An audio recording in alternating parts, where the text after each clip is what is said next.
नमस्कार दोस्तों। पिछले 2-3 महीने पहले आपने सुना होगा क्वाड के बारे में, जिसके अंदर 4 देश आते हैं, भारत, यूएस, जापान और ऑस्ट्रेलिया। लेकिन चाइना को ये क्वाड जो ग्रुप है वो हमेशा से पसंद नहीं रहा है। अब यहां पर आप देखिए, चाइना ने डायरेक्ट वार्निंग दे दी है, थ्रेटन कर दिया है बांग्लादेश को कि अगर वो किसी प्रकार से सोच रहा है क्वाड ग्रुप को ज्वाइन करने के लिए। यहां पर आप देख सकते हो, China threatens Bangladesh, says ties will be hit if it joins quad. और सिर्फ यही नहीं, यहां पर आप बांग्लादेश के भी न्यूज़पेपर्स में देखोगे तो इसके बारे में जिक्र किया गया है, relations with China to be damaged if Bangladesh joins Quad, ऐसा एम्बेसडर के द्वारा बोला गया है। तो इसके बारे में मैं आपको बताऊंगा और काफी सारी चीजों को लिंक करने की कोशिश करेंगे कि किस प्रकार से जो चाइना है उसको शुरुआत से ही जो क्वाड ग्रुप है वो पसंद नहीं है, क्या क्या इसमें लिंक बैठता है, वो सब कुछ हम जानेंगे। चलिए आगे बढ़ते हैं। मैं हूं अंकित अग्रवाल और अपडेट के लिए आप मुझे फॉलो कर सकते हैं इंस्टाग्राम, फेसबुक और ट्विटर पर। मेरे लेक्चर की हर पीडीएफ आपको फेसबुक पर तो मिलेगी ही, प्लस साथ में आप मेरा टेलीग्राम चैनल ज्वाइन कर सकते हैं by searching Ankit Agrawal official. और जैसा कि आपको पता है, यूपीएससी के एग्जाम से स्टार्ट हो रहे हैं, अगर आप अपनी प्रिपरेशन कर रहे हो तो आप हमारे कोर्स को ज्वाइन कर सकते हैं, जहां पर हर एक चीज आपको एक जगह उपलब्ध करा दिया जाता है। चलिए देखते हैं एग्जैक्टली यहां पर हुआ क्या है, हम क्यों इसके बारे में डिस्कस कर रहे हैं। तो यहां पर एक वार्निंग तरह की दी गई है बांग्लादेश को, और यहां पर बोल दिया गया है उनसे, बांग्लादेश को बोल दिया गया है कि अगर आप किसी भी प्रकार से ज्वाइन करने की सोच रहे हो, मतलब कि पार्टिसिपेट करने की सोच रहे हो, जैसे कि आपने देखा होगा कई सारे ग्रुपिंग्स होते हैं, उसमें यहां पर गेस्ट मेंबर्स को बुलाया जाता है, जैसे G7 हो गया, उसमें भारत को पार्टिसिपेट करने के लिए बुलाया गया है, ऑल्दो G7 के अंदर भारत जो है उसका मेंबर नहीं है।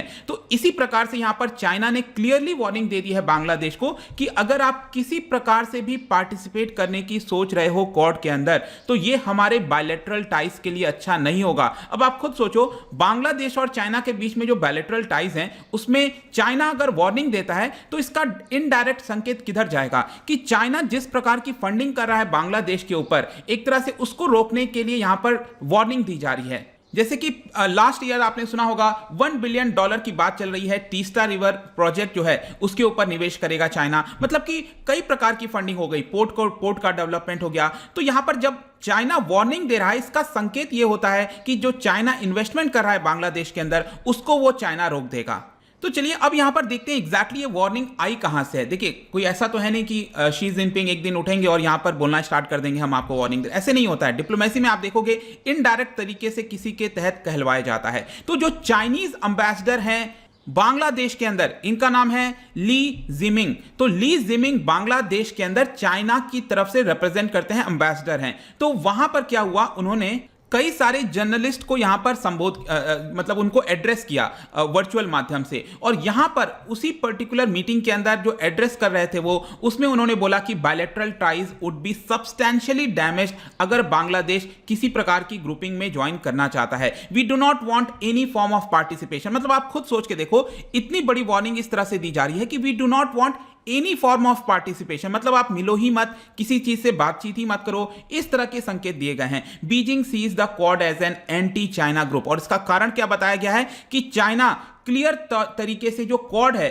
उसको एंटी चाइना ग्रुपिंग के तौर पे देखता है। और यहां पर जो जिमिंग है आप देख सकते हो, उनके द्वारा बोला गया है कि चाइना ने हमेशा मेंटेन किया है कि ये जो छोटा सा ग्रुप है 4 देशों का, वो एक तरह से एंटी चाइना है। ये हमने स्टार्टिंग से मेंटेन किया और इसीलिए हम नहीं चाहते कि बांग्लादेश इसमें किसी प्रकार से पार्टिसिपेट करे। और चाइना का एक और यहां पर कहना है कि ऑल्दो ये लगता इकोनॉमिक पार्टनरशिप की तरह है, लेकिन इसका मेन मकसद सिक्योरिटी एलिमेंट है, मतलब किस तरह से चाइना को काउंटर किया जाए, इसी की वजह से हम इस ग्रुपिंग से खुश नहीं हैं।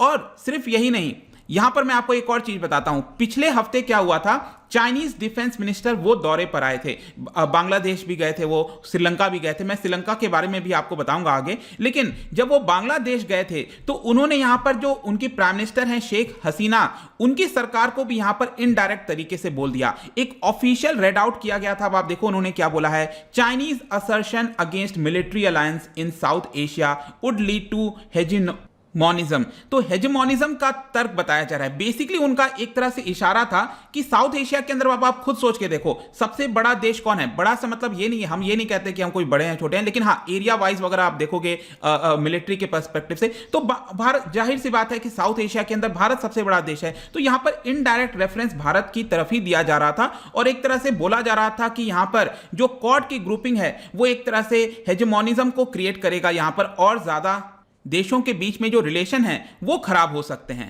अब मैं यहां पर चाइना का जो गुस्सा है क्वाड की तरफ उसके बारे में बताऊं, उसके पहले जल्दी से हम क्वाड की हिस्ट्री भी थोड़ी सी जान लेते हैं। देखो, क्वाड की शुरुआत एक तरह से आप कह सकते हो 2007 में ही उसके बोलने की स्टार्ट हो गया था, जब जापान के प्राइम मिनिस्टर शिंजो एबे ने इसको प्रपोज किया था कि क्वाड जैसा ग्रुपिंग होना चाहिए। लेकिन यहां पर ऑस्ट्रेलिया पुल आउट कर जाता है। उस समय तो क्या है कि ऑस्ट्रेलिया भी चाइनीज प्रेशर के अंडर था काफी, आज तो उतना ज्यादा नहीं है, लेकिन हाँ उस समय ऑस्ट्रेलिया जो है वो उतना इंटरेस्ट नहीं दिखाया। उसके बाद 2012 में वापस से जापान के प्राइम मिनिस्टर शिंजो एबे ने इस पर्टिकुलर आइडिया को फ्लोट किया, लेकिन चीजें उतनी अच्छे से बढ़ नहीं पाई। फाइनली जाकर 2017 में जब डोनाल्ड ट्रंप आते हैं, उन्होंने इस क्वाड के कोलिशंस को बैठाने की कोशिश की और फाइनली आप कह सकते हो 2012 में जाकर ये जो चारों देश हैं उन्होंने मलबार एक्सरसाइज में पार्टिसिपेट किया। ऑस्ट्रेलिया, जापान, भारत और यूएस, ये सभी देश पार्टिसिपेट किए और आखिरी में आपको पता होगा मार्च के महीने में जो क्वाड लीडर्स की पहली समिट कंडक्ट कराई गई थी। और इसके बाद से आप देखोगे, मतलब जब से क्वाड के जिक्र होता आ रहा है, जो चाइना है वो हमेशा उसके अगेंस्ट रहा है। मतलब यहां पर क्वाड के द्वारा अगर कोई भी डिसीजन लिया जा रहा है तो उसको चाइना जो है काउंटर करने की कोशिश कर रहा है। मैं आपको एक एक करके बताता हूं। सबसे पहले तो आप यही देख लो जो हम बात कर रहे हैं आज, यहां पर जिस अनडिप्लोमेटिक तरीके से बांग्लादेश को वार्निंग दिया गया, ये तो डायरेक्ट वार्निंग हो गया ना कि आप, मतलब हम कब कहते हैं कि डेमोक्रेटिक कंट्री, सॉवरेन कंट्री क्या है, जब आप अपने डिसीजन खुद से ले पाओ। लेकिन यहां पर चाइना तो पूरी तरह से प्रेशर बना दिया है कि आप क्वाड या फिर किसी भी प्रकार की पार्टिसिपेशन इसके अंदर नहीं कर सकते हो। और चाइना को गुस्सा आएगा भी। अब आप खुद सोचिए, चाइना जो है वो हमेशा से इंडो पैसिफिक रीजन के अंदर अपना इंफ्लुएंस बढ़ाना चाहता है, लेकिन क्वाड अगर आप देखोगे वो पूरी तरह से जो इंडो पैसिफिक का रीजन है, चाहे साउथ चाइना सी हो, यहां पर हर तरफ से हम यही चाहते हैं कि ये फ्री हो। यहां पर जिस तरह से छोटे छोटे देशों को प्रेशर किया जाता है चाइना के द्वारा, उसको हम एक तरह से फ्री रखना चाहते हैं। ये हमारा मेन मकसद है। इसके अलावा मैं आपको एक और एग्जाम्पल देता हूं। जो क्वाड की पहली समिट हुई थी लीडर्स के बीच में, उसमें आपने देखा होगा वैक्सीन इनिशिएटिव को भी लॉन्च किया गया था, जिसके तहत यहां पर डिसाइड किया गया कि 1 बिलियन जो डोजेज हैं कोविड-19 वैक्सीन के, वो साउथ ईस्ट एशियन कंट्रीज को यहां पर प्रोवाइड किया जाएगा 2022। और इसी को देखते हुए आप देखोगे यहां पर जो चाइना है वो पूरे साउथ एशिया के अंदर यहां पर एक राउंड टेबल कॉन्फ्रेंस किया था। अभी पिछले वीक की बात है, एक वर्चुअल राउंड टेबल कॉन्फ्रेंस किया गया था, जिसके तहत चाइनीज वैक्सीन जो है सिनोफार्म, इसको यहां पर दिया जाएगा। इसको चाइना जो है साउथ एशिया के देशों को सप्लाई करेगा। और यहां पर एक और चीज हुई है कि अभी रिसेंटली जो WHO है उसका भी अप्रूवल मिल गया है चाइनीज वैक्सीन को। इसकी वजह से जो हमारे देश के जो पड़ोसी देश हैं हमारे, वो काफी आसानी से अब चाइना की तरफ स्विच करेंगे। इसका एक और कारण है कि भारत जो है वो कोविशील्ड का एक्सपोर्ट अभी के लिए रोक दिया है, तो अभी हम कोविशील्ड का एक्सपोर्ट नहीं कर पा रहे हैं। इसकी वजह से भी यहां पर जो बाकी के पड़ोसी देश हैं वो चाइनीज वैक्सीन अब लगवाना स्टार्ट कर चुके हैं। इसके अलावा जो डिफेंस मिनिस्टर बांग्लादेश में आए थे वो श्रीलंका भी गए थे। और श्रीलंका जब वो गए, अब आप देखो यहां पर वहां के जो प्रेसिडेंट हैं गोतबाया राजपक्सा, आपको पता है कि जो राजपक्सा ब्रदर्स हैं दोनों, वो रूल कर रहे हैं इस समय श्रीलंका के अंदर, और उनका डायरेक्ट टिल्ट जो है वो आपका श्रीलंका की तरफ है। जैसे कि अभी रिसेंटली मैंने एक वीडियो भी बनाया था किस तरह से जो कोलंबो पोर्ट सिटी है श्रीलंका के अंदर, वो एक तरह से चाइनीज प्रोविंस बनता जा रहा है। अगर आपने ये वीडियो नहीं देखा है जरूर देखिएगा, इसमें काफी कुछ मैंने एक्सप्लेन किया है कि ऐसा क्यों है। लेकिन यहां पर जब डिफेंस मिनिस्टर गए थे चाइना के श्रीलंका के अंदर, तो वहां पर देखिए राजपक्सा का क्या बयान आया था कि हमारे देश की पॉलिसी इंडिपेंडेंट है, हम किसी प्रेशर में नहीं आते, हम किसी अलायंस के साथ ज्वाइन नहीं करेंगे। मतलब ये वाला भी वही सेम संकेत जा रहा था पिछले हफ्ते भी कि यहां पर जो क्वाड की ग्रुपिंग है, इंडिया, यूएस, इस तरह की जो ग्रुपिंग है, हम उसमें शामिल नहीं होंगे। तो इन सारी चीजों से आपको अभी तक पता चल गया होगा कि जो चाइना है वो हमेशा से अगेंस्ट रहा है। और सिर्फ यही नहीं, ये रिसेंटली आप भारत के प्रति देखो, यहां पर जिस तरह का डिसएंगेजमेंट का वादा किया था चाइना ने, अब वो एक तरह से स्थगित हो गया है। आपको पता है यहां पर जो नॉर्थ बैंक का पैंगोंग सो हो गया, साउथ बैंक हो गया पैंगोंग लेक के अंदर, यहां पर डिसएंगेजमेंट वगैरह चीजें तो हो गई थी, लेकिन उसके बाद ये भी बोला गया था, चाइना के द्वारा वादा किया गया था कि जो बाकी की जगह है, जैसे कि हॉट स्प्रिंग हो गया इसके नदन साइड में,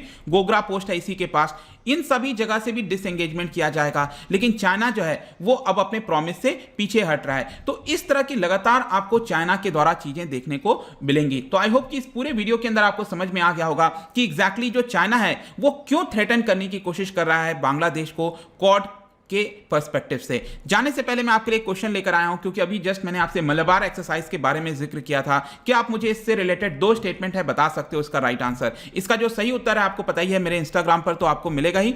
अगर आप वहां पर नहीं हो कोई बात नहीं, टेलीग्राम से ले सकते हैं इसका राइट आंसर। मैं कई सारे एमसीक्यूज यहां पर डालता रहता हूं स्टोरीज के फॉर्म में, आप जाकर प्ले कर सकते हैं। अगर आप मुझसे इकोनॉमी पढ़ना चाहते हैं, कोई भी कोर्स परचेज करना चाहते हैं, स्टडी IQ ऐप पर जा सकते हैं। आई होप की वीडियो आपको पसंद आया होगा। मिलता हूं आपसे next time. Till then, thank you very much, see you soon.